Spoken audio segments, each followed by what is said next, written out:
వక్ఫ్ సవరణ బిల్లుకు parliament green signal పడిన వెంటనే దేశంలోని అనేక రాష్ట్రాల్లో పెద్ద ఎత్తున ముస్లిం సంఘాలు భారీ నిరసన ర్యాలీలు చేపట్టాయి. తమిళనాడు, ఢిల్లీ, ఉత్తరప్రదేశ్, కేరళ, బీహార్, పశ్చిమ బెంగాల్ తదితర రాష్ట్రాల్లో హై అలర్ట్ ప్రకటించారు.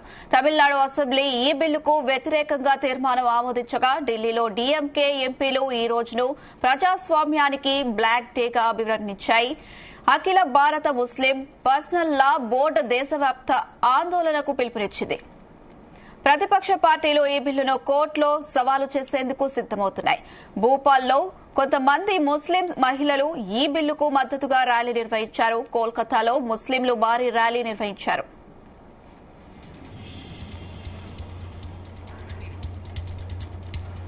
ఆందోళనలు మరింత ఉధృతమయ్యే అవకాశం ఉండగా ఎలాంటి అవాంఛనీయ ఘటనలు జరగకుండా ఆయా రాష్ట్రాలు భారీగా పోలీసు బలగాలను మోహరించాయి. ఇదే అంశానికి సంబంధించి మరింత సమాచారం మా ప్రతినిధి శ్రీచరణ్ అందిస్తారు. శ్రీచరణ్.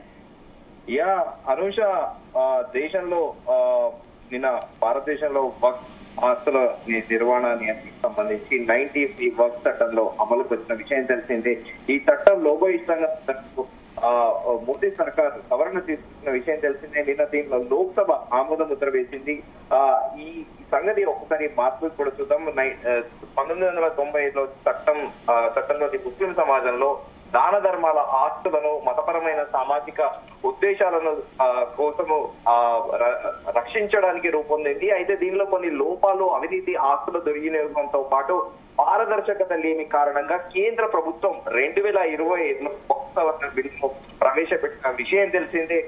సో అయితే దీని మీద ఈ వక్ఫ్ బిల్ 2024 అనేది ప్రస్తుతం భారత ప్రభుత్వం వక్ఫ్ చట్టం 1995లోని కొన్ని సవరణలు చేయడానికి ప్రవేశపెట్టిన ఒక ముఖ్యమైన చట్టం ఇది. 2024 ఆగస్టు 8 లోక్సభలో ప్రవేశపెట్టిన తర్వాత పెద్ద ఎత్తున వ్యతిరేకత రావడంతో కేంద్ర ప్రభుత్వం జాయింట్ పార్లమెంటరీ కమిటీని ఏర్పాటు చేసింది. ఈ కమిటీ పరిశీలన తర్వాత నిన్న పార్లమెంట్ 2 సభల్లోనూ కూడా ఆమోదం పొందింది. ప్రస్తుతము ఈ బిల్లు దేశవ్యాప్తంగా తీవ్ర వివాదానికి దారితీస్తుంది.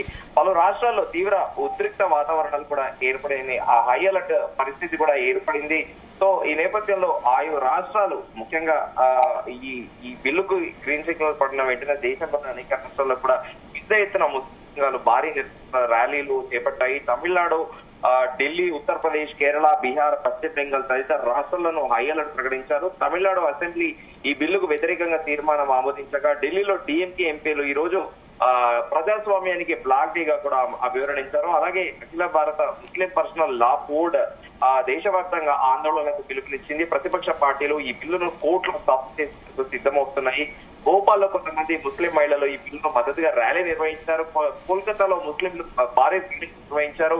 అయితే ఈ ఆందోళనలు మరింత ఉధృతమయ్యే అవకాశం ఉండగా ఎలాంటి అవాంఛనీయ ఘటనలు జరగకుండా ఆయు రాష్ట్రాలకు భారీగా పోలీసులను మోహరించారు. అయితే ఈ వక్ఫ్ బోర్డ్ బిల్ పాస్ అయ్యే 2 రోజుల ముందే ఫ్లోర్ మేనేజ్మెంట్ ఫస్ట్ రాజ్యసభతో పాటు అలాగే లోక్సభలో ఫ్లోర్ మేనేజ్మెంట్ అనే దానిపైన కూడా కేంద్ర పెద్ద ప్రధాని నరేంద్ర మోదీ అధ్యక్షతన కేంద్ర హోంమంత్రి అమిత్ షా అలాగే కీలక మంత్రులందరూ పార్లమెంట్ వ్యవహారాల శాఖ కిరణ్ రిజిజు వీళ్ళందరూ కూడా సమావేశమయ్యారు. ఎందుకంటే 2019లో ఎప్పుడైతే ఆర్టికల్ 370 రద్దు చేశారో చాలా పకడ్బందీగా ఒక 4-5 మాత్రమే తెలుసు. ఆ బిల్లు పాస్ అయ్యేటప్పుడు చాలా కాన్ఫిడెన్షియల్ గా ఎలా తీసుకొచ్చారో సిమిలర్ గా ఇది దేశవ్యాప్తంగా అందరికీ కూడా జేపీసీ కమిటీ ఏర్పాటు చేసి ఈ బిల్లును తీసుకొస్తామని అందరికీ తెలిసిందే.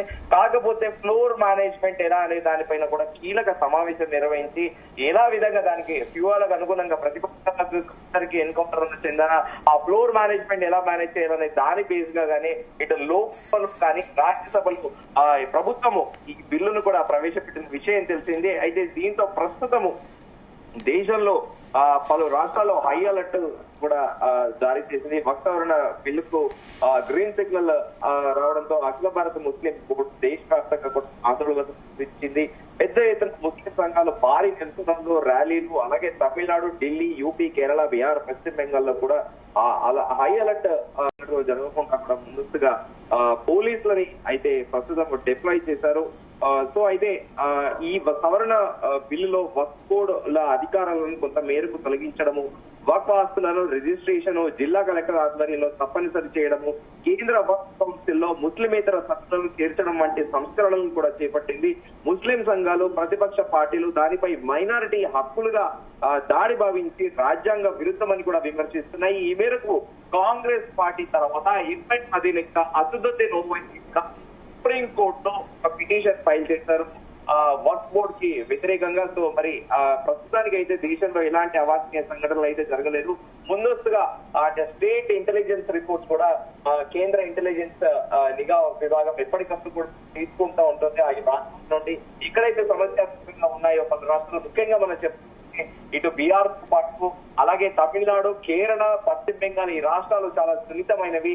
కేరళ రాష్ట్రం గురించి అయితే ప్రత్యేకంగా మనం చెప్పుకోవాల్సిన అవసరం లేదు. కమ్యూనిస్ట్ ప్రభుత్వం ఉంది కాబట్టి అక్కడ మరింత సమస్యలు వచ్చే అవకాశం ఉంది. అలాగే కేరళ రాష్ట్ర ప్రభుత్వం పైన కూడా వాళ్ళ ఆరోపణలు, ఎందుకంటే కొన్ని తీవ్రవాద వ్యతిరేక కార్యకలాపాలకు కొన్ని రోజులుగా కేరళ రాష్ట్రం కేంద్ర బిందువు వస్తుందంటూ కూడా ఆరోపణలు వచ్చాయి. ఈ నేపథ్యంలో ఇంకా పశ్చిమ బెంగాల్లో కూడా మమతా బెనర్జీ, పశ్చిమ బెంగాల్ ముఖ్యమంత్రి మమతా బెనర్జీ పైన కూడా పలు ఆరోపణలు ఉన్నాయి. ఇల్లీగల్ ఇమిగ్రెంట్స్ ని ఎంకరేజ్ చేస్తుంది, ఓటు బ్యాంక్ కోసమని బంగ్లాదేశ్ నుండి వలసలు వచ్చే ఓవర్ నైట్ వాళ్ళకి ఆధార్ కార్డు, గ్యాస్ సిలిండర్, ప్రభుత్వ పథకాలు అన్ని ఇస్తుంది అనేది కూడా చెబుతున్నారు. రోహింగ్యాలని, ముఖ్యంగా రోహింగ్యాలని ఎక్కువగా ఆమె ఎంటర్టైన్ చేస్తారనే ఆరోపణలు కూడా మమతా బెనర్జీ పైన ఉన్నాయి. సో ఈ నేపథ్యంలో ఎలాంటి లా అండ్ ఆర్డర్ ఇష్యూ లేకుండా ముందస్తుగా కూడా ఇన్పుట్ రాష్ట్ర ప్రభుత్వ ఇంటెలిజెన్స్ విభాగం నుంచి కూడా కేంద్ర ప్రభుత్వం నిఘా విభాగం తీసుకుంటుంది. సో ప్రస్తుతానికి బలగాల మోహరింపు అయితే ఈ సమస్యాత్మక ప్రాంతాల్లో అయితే ప్రస్తుతం అయితే బలగాలను మోహరించారు. అనుష, అయితే శ్రీచంద్ర, ఒక వర్గం ఓట్ బ్యాంక్ కోసమే ఈ పార్టీలన్నీ ఈ బిల్లును వ్యతిరేకిస్తున్నాయని అనుకోవచ్చా? డెఫినెట్ గా దేశవ్యాప్తంగా ఇప్పుడు కొన్ని పార్టీలు అంటే ఎన్డీఏ అలయన్స్ లో లేనివన్నీ కూడా మిగతా విద్యా కూటమిలో పార్టీలన్నీ కూడా అపోజ్ చేస్తున్నాయి. కాంగ్రెస్ పార్టీ మొదటి నుంచి కూడా దీన్ని అపోజ్ చేస్తుంది. తాజాగా ఎంఐఎం అధినేత అసదుద్దీన్ ఓవైసీ అయితే పార్లమెంట్ లో మనం చూస్తున్నాము ఆయన చాలా గద్గ స్వరంతో కూడా తీవ్ర నిరసన తెలిపారు. At the same time BJP ఎంపీలు కూడా దానికి ఎన్కౌంటర్ అని చెందిన కూడా అసదుద్దీన్ ఓవైసీ కూడా కౌంటర్ ఇచ్చారు. At the same time Waqf parliament లో కూడా అసదుద్దీన్ ఓవైసీ అంశాన్ని లేవనెత్తారు.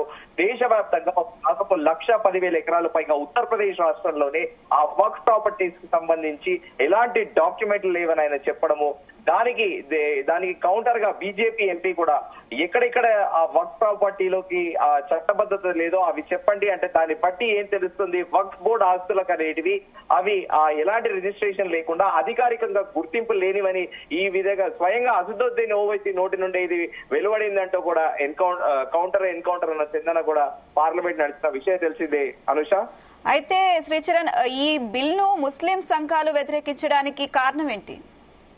డెఫినెట్ గా దీంట్లో పలు రకాలు ఉంటాయి. షియా, సున్నీ అని చెప్పేసి 2 వర్గాలు కూడా ఉంటాయి. సో ఈ 2 వర్గాల్లో కూడా కొంతమంది మద్దతు ఇస్తున్నారు, కొంతమంది మద్దతు ఇవ్వట్లేదు. ఎందుకంటే దీనిపైన కూడా ఆరోపణలు కూడా ఉన్నాయి. ఎందుకంటే ఈ వక్ఫ్ బోర్డు ల్యాండ్స్ లలో, రిజిస్ట్రేషన్ ల్యాండ్స్ లలో కొన్ని ఇల్లీగల్ కన్స్ట్రక్షన్స్ ఉన్నాయి. అలాగే అట్ ది సేమ్ టైం మదర్సాలు కూడా నిర్వహిస్తున్నారు. మదర్సాలలో సర్వసాధారణంగా విద్యను బోధిస్తే సరిపోతుంది కానీ పరమత విద్వేషాన్ని ఇచ్చగొడుతున్నారు అనేది కూడా ఒక ఆరోపణ ఉంది. దీనికైతే నిజ నిర్ధారణ లేదు. ఇది స్పెక్యులేటివ్ గా జనరల్ గా నడిచే నరేష్ అనే ఓపెన్ పబ్లిక్ టాకే ఇది నడిచేది. ఇది మనమేమి దీనికి ఖచ్చితంగా రుజువు ఉందని చెప్పలేము కానీ పబ్లిక్ టాక్ ని బట్టే బేస్ చేసుకొని చెప్తున్నాము. సో ఈ చట్టబద్ధత లేని భూములకి కాస్త అధికారాలు అనేటివి ఇప్పుడు ఆయు సంస్థల పరిధిలో ఏవైతే ఉన్నాయో వాటికి ఉంటుందని కూడా మనం చెప్పవచ్చు. Anusha, right Sricharan, thank you.